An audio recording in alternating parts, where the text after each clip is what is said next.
Hello friends, मैं मनदीप स्वागत करती हूँ आप सभी का अपने चैनल पर। फ्रेंड्स, आज की इस वीडियो में मैं इस डिज़ाइंस का फ्रंट पार्ट आप लोगों के साथ शेयर करूँगी। बैक पार्ट मैंने शेयर किया था, इसका वीडियो अगर आप लोग देखना चाहें तो डिस्क्रिप्शन बॉक्स में लिंक दी है, चैनल पर अपलोड है, देखकर आप बना सकते हैं। तो इसका फ्रंट पार्ट हम कटोरी ब्लाउज़ पर बनाएंगे, 36 साइज़ का ब्लाउज़ बनाएंगे। तो देखिए, मैंने कपड़े को अपनी तरफ फोल्ड करके रखा है और जो बैक पार्ट की टोटल लेंथ ली थी मैंने वो 15 इंच ली थी, क्योंकि 14 इंच तैयार रखना था। फ्रंट पार्ट में हम यहाँ पर 1 इंच बढ़ा कर लेंगे, क्योंकि हम बेल्ट की कटिंग करते हैं तो हमें 1 इंच बढ़ा कर लेना होगा। और फ्रंट पार्ट की टोटल लेंथ ली है मैंने 16 इंच। आप जितनी भी तैयार रखें उसमें 1 इंच प्लस करके लेना है आपको। और देखिए, शोल्डर लिए हैं मैंने 5.25 इंच, 36 साइज़ का डीप नेक का ये ब्लाउज़ है। और आर्म होल्स लिए हैं 5.5 इंच। मेज़रमेंट जो आप स्क्रीन पर देख पा रहे हैं यही मेज़रमेंट मैं यहाँ पर ले रही हूँ। चेस्ट का चौथा भाग लेंगे हम यहाँ पर 9 इंच और 1.5 इंच एक्स्ट्रा मार्जिन का लेंगे। मार्जिन आप अपने अकॉर्डिंग कम या ज़्यादा रख सकते हैं। देखिए, यहाँ पर 1 इंच की हम आर्म होल्स की गोलाई कर देंगे इस तरीके से। कमर का चौथा भाग लेना है हमें, फोर्थ पार्ट लेंगे। 30 कमर है, उसका फोर्थ पार्ट होगा 7.5 इंच और 1.5 इंच एक्स्ट्रा मार्जिन का लेंगे। इस तरीके से मार्किंग हमने कंप्लीट कर ली है। अब देखिए, हमें इस तरीके से यहाँ पर कटिंग कर लेनी है। तो मैं आपको सीधे यहाँ पर कटोरी ब्लाउज़ की कटिंग बता रही हूँ। साइड से देखिए, मैंने थोड़ा सा बढ़ाकर इसे कट किया है, क्योंकि हम इसमें बेल्ट की कटिंग करते हैं तो हमारा कपड़ा कम हो जाता है, इसलिए थोड़ा आप हाफ से 1 इंच साइड से बढ़ाकर कट करें। और मैंने यहाँ पर आर्म होल्स की गहराई दी है, तो बिल्कुल हमने शोल्डर यहाँ पर कम ही रखे हैं, तो गहराई ज़्यादा नहीं दी है। हाफ इंच या उससे थोड़ी कम ही यहाँ पर गहराई करनी है हमें। तो देखिए, अब आपको मार्किंग यहाँ पर किस तरीके से करनी है। सबसे पहले हम गले की चौड़ाई मार्किंग करेंगे। अगर आपके बैक पार्ट में डोरी नहीं है तो आपको गले की चौड़ाई 2.25 इंच रखनी है। और अगर आप डोरी लगा रहे हैं तो 2.5 इंच तक ले सकते हैं। गले की लंबाई मैंने 6.5 इंच रखी है। नीचे से 2.5 इंच लेकर हम इस तरीके से यहाँ पर मार्किंग कर लेंगे। गले की लंबाई चौड़ाई आप अपने हिसाब से कम ज़्यादा रख सकते हैं। और यहाँ से बेल्ट के लिए 4 इंच लिया है, यहाँ से 3 इंच लिया है, कमर के यहाँ से 3 इंच और यहाँ साइड से सामने से हमने 4 इंच लेकर इस तरीके से हमें शेप कर देना है। बेल्ट की मार्किंग हो गई। कटोरी हमें 36 साइज़ में लेनी है, 36 साइज़ में कटोरी लेनी है 5.5 इंच की। इस तरीके से मार्किंग करना है। और ऊपर गले के यहाँ से 4.5 इंच पे मार्किंग करना है इस तरीके से। आर्म होल्स के यहाँ से 2.5 इंच पर मार्किंग करनी है। ये आपको आर्म होल्स के यहाँ से सभी में 2.5 इंच पे ही मार्किंग करनी होती है। और गले के यहाँ से भी आप सभी साइज़ में 4.5 इंच पे ले सकते हैं, सिर्फ कटोरी का साइज़ आपको चेंज करना होता है। और मैंने अपने चैनल पर अलग अलग साइज़ के कटोरी ब्लाउज़ के वीडियोस अपलोड किए हुए हैं, आप लोग देख सकते हैं। पेपर कटिंग भी आप लोगों को सिखाई हुई है मैंने अलग अलग साइज़ की, तो आप देख के बना सकते हैं। अभी मैं आपको सीधे कपड़े पे 36 साइज़ का ब्लाउज़ बता रही हूँ। ये बहुत ही इजी तरीका है और बहुत ही फिनिशिंग के साथ आप इसे बना सकते हैं। तो देखिए, हमारी कटोरी यहाँ पर निकल चुकी है। अब इस कटोरी को हमें बड़ा करना है, क्योंकि ये कटोरी हम ब्लाउज़ में नहीं लगाते हैं, कटोरी को हमें बड़ा करना होता है। तो उसके लिए देखिए, मैंने यहाँ पर बचे हुए कपड़े को इस तरीके से रखा है। और कटोरी आपको तिरछे में निकालनी है, अगर कपड़ा कम होता है तो आप सीधे कपड़े पे भी निकाल सकते हैं। और इसे हमें एज इट इज़ मार्किंग कर लेनी है यहाँ पर कटोरी को। तो देखिए, हमने कटोरी को एज इट इज़ मार्किंग कर ली है। अब इस कटोरी का कोई काम नहीं है, इसे हमें बड़ा करके जो हम ब्लाउज़ पे लगाएंगे वो ये वाली कटोरी रहेगी। साइड से बढ़ाना है 1 इंच और ऊपर से बढ़ाना है 1/2 इंच। देखिए, इस तरीके से आप सभी साइज़ की कटोरी इसी तरीके से बढ़ा सकते हैं। और देखिए, यहाँ से 1.5 इंच, ऊपर से 1/2 इंच आपको एक्स्ट्रा लेकर इसे नीचे की तरफ मिला देना है इस तरीके से। अब यहाँ से आपको देखिए सेंटर निकालना है, इस तरीके से सेंटर निकालेंगे और नीचे की तरफ से बढ़ाएंगे हम 1.5 इंच। नीचे की तरफ से 1.5 इंच बढ़ाने के बाद हमें इस तरीके से इसे मिला लेना है। तो ये बहुत ही आसान तरीका होता है कटोरी बड़ा करने का। तो आप भी सभी साइज़ की कटोरी इसी तरीके से बड़ा कर सकते हैं। देखिए, हमने यहाँ पर कटोरी को बड़ा कर लिया है। अब हम इसे कट कर लेंगे इस तरीके से।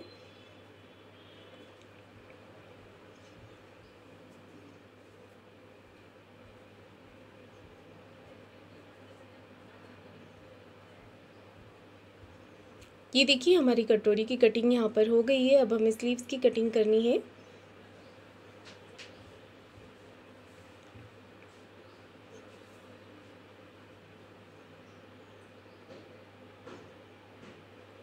देखिए स्लीव्स कटिंग करने के लिए हमने बैक पार्ट का आर्म होल्स नापना है। तो 1.5 इंच छोड़ के ऊपर से 1/2 इंच मार्जिन का छोड़ के आर्म होल्स आ रहे हैं हमारे 7 इंच, उसमें आधा इंच हम प्लस कर देते हैं। तो 7.5 इंच लेना है, क्योंकि फ्रंट आर्म होल्स गहराई करने के बाद बढ़ जाता है, इसलिए आधा इंच हमने प्लस किया है। स्लीव्स की लंबाई आप अपने हिसाब से लें, मैं 5 इंच ले रही हूँ यहाँ पर। और आर्म होल्स जो हमने बैक पार्ट के नापे थे वो हमने 7.5 इंच यहाँ पर लिए हैं। 7.5 इंच पे एक बॉक्स बना लिया है मैंने इस तरीके से। यहाँ से 2.5 इंच हमें डाउन करना है और एक तिरछी लाइन ड्रॉ कर लेनी है इस तरीके से। और देखिए आर्म होल्स का शेप हमने दे दिया है इस तरीके से। 1.5 इंच मार्जिन का हमें बढ़ा लेना है यहाँ पर। 6 इंच यहाँ पर ले लेना है आर्म होल्स।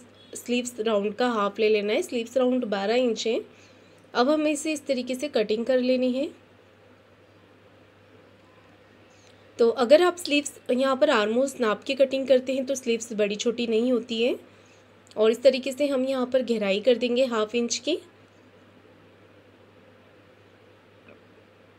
यहाँ पर हमें मार्किंग कर लेनी है ताकि स्लीव्स जोड़ते समय हमें ध्यान रहे कि ये वाला पार्ट हमें फ्रंट में ही लगाना है। तो देखिए सभी पार्ट फ्रंट पार्ट की यहाँ पर कटिंग हो गए हैं। अब हम इसे मेन फैब्रिक पर रख के कट कर लेते हैं। तो ये जो बॉर्डर वाला पार्ट है, यहाँ से मैं स्लीव्स की कटिंग करूँगी सबसे पहले। तो मैंने इसे डबल फोल्ड कर लिया है, यहाँ पर 4 फोल्ड में हो गया है ये कपड़ा। और दोनों ही स्लीव्स की कटिंग हमने इस तरीके से कर ली है। और बाकी के पार्ट मैंने इस तरीके से रखकर कट कर लेने हैं। तो देखिए सभी पार्ट मैंने यहाँ पर कटिंग कर लिए हैं। मेन फैब्रिक पे कपड़ा थोड़ा बढ़ाकर ही कट करती हूँ मैं इस तरीके से।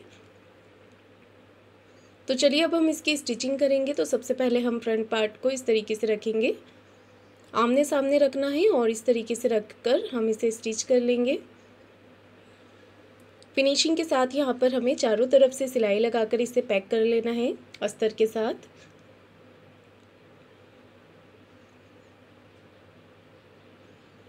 देखिए हमने सिलाई लगाकर रेडी कर लिया है इसे। अब एक्स्ट्रा कपड़ा जो बाहर की तरफ निकल रहा है उसे हम कट कर लेंगे।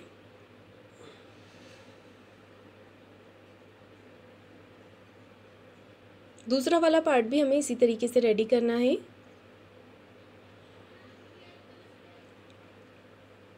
कटोरी वाला पार्ट भी आमने सामने रखकर हम इस तरीके से सिलाई लगाकर अटैच कर लेंगे अस्तर के कपड़े को और मेन फैब्रिक को।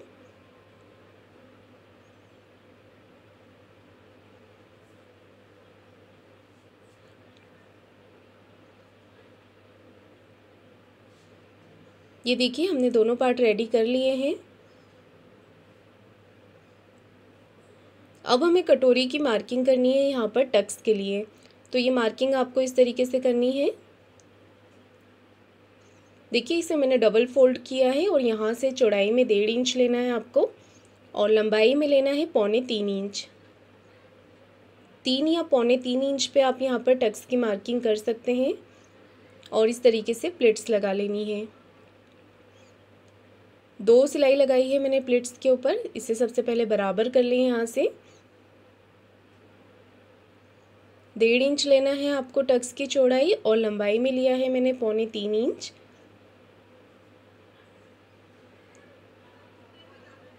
तो देखिए इस तरीके से हमने यहाँ पर दोनों ही कटोरी रेडी कर ली है और काफ़ी अच्छा उठाव भी आया है कटोरी में।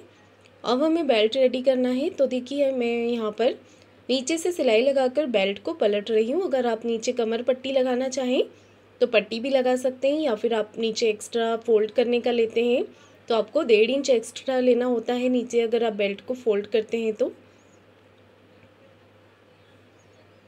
देखिए मैंने नीचे एक पैर का मार्जिन रखते हुए सिलाई लगा ली है। अब हम इसे इस तरीके से फोल्ड करके एक सिलाई लगाएंगे। तो अगर आप इस तरीके से लगाते हैं तो भी फिनिशिंग अच्छी दिखती है हमारे ब्लाउज़ में। और यहाँ पर मैंने इसे इस तरीके से फोल्ड कर लिया है। एक्स्ट्रा कपड़े को कट करके निकाल देंगे। दूसरा वाला बेल्ट भी इसी तरीके से रेडी करेंगे। अब हम कटोरी को अटैच करेंगे। तो मैंने ऊपर गले के यहाँ से कटोरी को आधा इंच का मार्जिन रखते हुए अटैच कर रही हूँ यहाँ पर। इसे अटैच करते समय आपको कपड़े को खींचना बिल्कुल भी नहीं है। हमारे गले की जो गोलाई है वो बिल्कुल बराबर से आनी चाहिए। नीचे जो भी पार्ट हमारा बड़ा छोटा होता है उसे आप सिलाई लगाकर इस तरीके से शेप कर देना है आपको। तो देखिए कटोरी हमारी फिनिशिंग के साथ अटैच हो गई है। अब हम बेल्ट अटैच करेंगे। तो आगे की तरफ से बिल्कुल बराबर करना है और कटोरी को अंदर की तरफ इस तरीके से फोल्ड कर देना है रोल करते हुए। इस तरीके से आप फोल्ड कर देंगे तो कटोरी हमारी चपटी नहीं दिखती है। और आधा इंच का ही मार्जिन लेते हुए नीचे बेल्ट पे भी मैंने सिलाई लगा ली है। एक सिलाई हम डबल से और लगा लेंगे बेल्ट के ऊपर। कटोरी और बेल्ट के ऊपर हमेशा आप 2 सिलाई लगाएं। तो देखिए एक पार्ट हमने रेडी कर लिया है, दूसरा पार्ट भी इसी तरीके से रेडी करना है। अब हम यहाँ पर हाई की पट्टी लगाएंगे। तो नीचे से हमारी जो हाई की पट्टी है वो थोड़ी बड़ी होना चाहिए ताकि हम यहाँ पर फोल्ड कर लें इसे। नीचे से बेल्ट में फिनिशिंग है। 4 इंच चौड़ी मैंने यहाँ पर हाई की पट्टी ली है। अब नीचे से इसे फोल्ड कर लेना है इस तरीके से। अब एक फोल्ड हम यहाँ पर कर लेंगे एक पैर का मार्जिन रखते हुए। अब इसे इसके ऊपर रखकर फिनिशिंग से एक सिलाई लगा लेंगे। तो देखिए हाई की पट्टी हमारी फिनिशिंग के साथ लग चुकी है।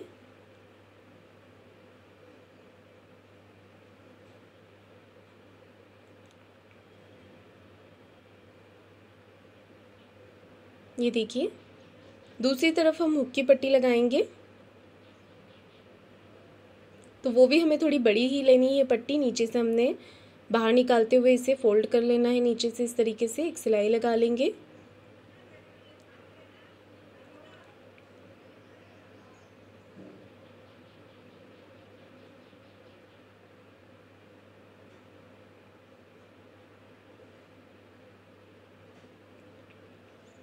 ये देखिए अब दोनों पार्ट को बराबर करके चेक कर लेना है कहीं से कोई पार्ट बड़ा छोटा तो नहीं हो रहा है।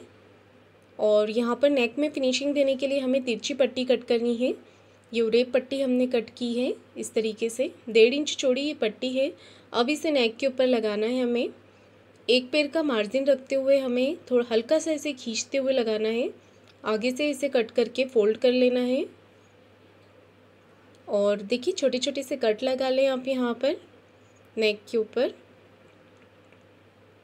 ताकि अच्छी तरीके से फोल्ड हो जाए। अब एक सिलाई पट्टी को हम इस तरफ करके लगा लेंगे। एक्स्ट्रा पट्टी को कट कर लेना है इस तरीके से।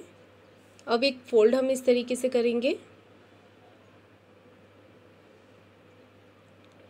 एक फोल्ड हमने कर लिया है, दूसरा फोल्ड हम इस तरीके से करेंगे। तो ये पट्टी को हमें अंदर की तरफ करते जाना है और सिलाई लगाना है। ध्यान रहे कि पट्टी हमारी सीधी तरफ बिल्कुल भी ना दिखे।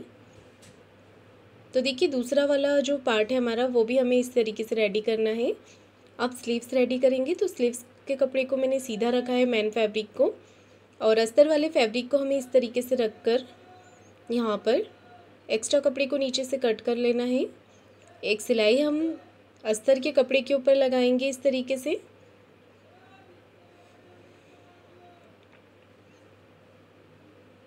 अब इसे फोल्ड करते हुए एक सिलाई फिनिशिंग के ऊपर से लगाएंगे। ये सिलाई मैं कॉर्नर की लगा रही हूँ, आप चाहें तो एक पैर का मार्जिन रखते हुए भी लगा सकते हैं। अब साइड से सिलाई लगाकर हम इसे पैक कर लेंगे। एक्स्ट्रा कपड़े को कट करके निकाल देंगे। अब इसे हम डबल फोल्ड करके चेक करेंगे कि कहीं से कोई पार्ट बड़ा छोटा तो नहीं हो रहा है। अब हमें शोल्डर को जॉइंट करना है इस तरीके से। आगे की तरफ से गले की तरफ से बिल्कुल हम बराबर रखेंगे और यहाँ पर आधा इंच का मार्जिन लेते हुए शोल्डर को जॉइंट करेंगे। डबल सिलाई लगाएंगे शोल्डर के ऊपर। अब देखिए फिटिंग बता रही हूँ मैं, तो थोड़ा ध्यान दीजिएगा। यहाँ पर कई लोगों की कमेंट होते हैं कि फ़िटिंग बराबर से नहीं आती है, जॉइंट ऊपर नीचे हो जाते हैं। तो आपको देखिए बैक पार्ट पे सेंटर मार्किंग करनी है, उसके बाद फ्रंट पार्ट को रख के पिन लगा लेना है और नीचे की तरफ से बिल्कुल बराबर करना है। ये आपको स्लीव्स लगाने से पहले करना है और कॉर्नर की सिलाई लगा लेनी है। जो भी एक्स्ट्रा कपड़ा बाहर की तरफ निकल रहा है उसे निकलने दीजिएगा।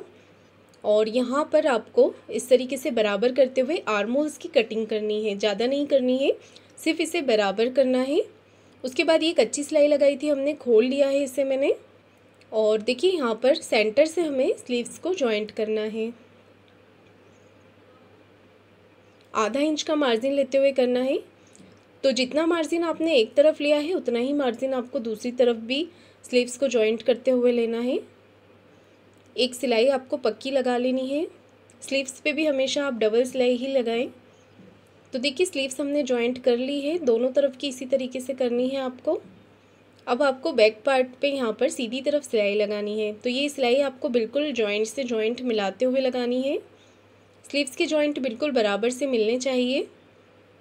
ये गुम सिलाई होती है जो कि स्लीव्स के अंदर चली जाती है। तो देखिए बिल्कुल पार्ट हमारा बराबर से आया है यहाँ पर। दूसरी तरफ भी इसी तरीके से कर लेना है। अब ब्लाउज़ को उल्टा करके यहाँ पर एक सिलाई एक पैर का मार्जिन रखते हुए लगानी है आपको, इस तरीके से। अब हाई की पट्टी छोड़ते हुए आपको मेज़रमेंट लेना है चेस्ट और वेस्ट का 4th पार्ट। तो चेस्ट का है हमारा 9 इंच और कमर का है 7.5 इंच, स्लीव्स राउंड है 6 इंच। तो देखिए हमारी फिटिंग की सिलाई भी बिल्कुल यहाँ पर सीधी ही आई है और फिटिंग भी बिल्कुल सही आई है। तो देखिए इस तरीके से सिलाई हमारी बिल्कुल सीधी आनी चाहिए फिटिंग में।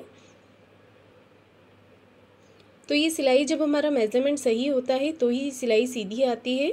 तो देखिए इसी तरीके से दूसरी तरफ भी फिटिंग कर लेनी है और ये ब्लाउज़ बन के कम्प्लीट हो गया है। फ्रेंड्स, आपको ये वीडियो कैसा लगा है कमेंट करके ज़रूर बताइएगा। वीडियो को लाइक शेयर ज़रूर कीजिएगा और चैनल को सब्सक्राइब ज़रूर करें। धन्यवाद।